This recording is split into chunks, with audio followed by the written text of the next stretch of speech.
আজকে একটা নিরামিষ তরকারি করব, শুক্তোর মতোই, কিন্তু দুধ আর বড়ি দিচ্ছি না। উচ্ছে আছে, আলু আছে, পটল আছে, কাঁচা কলা আছে, সজনে ডাঁটা আছে। এবারে এটা পাঁচফোড়ন, মৌরি আর জিরে ভেজে নিচ্ছি, এটা দেবো তরকারিতে। সাদা তেল দিয়েছি অল্প, দুটো শুকনো লঙ্কা দিলাম, রাঁধুনি দিলাম, তেজপাতা দিলাম, এটাকে দিয়ে দেবো। তারপরে পটলগুলো দিলাম, সবজিগুলো সব দিয়ে দিচ্ছি।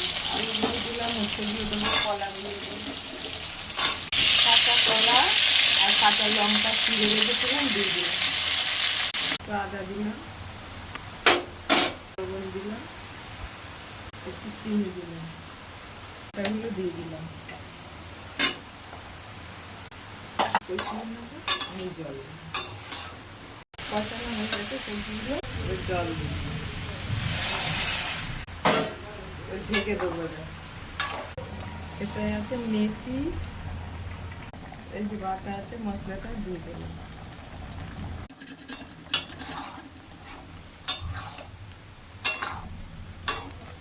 নামিয়ে দেবো।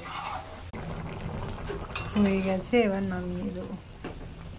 হয়ে গেছে নিরামিষ ডাঁটার চচ্চড়ি।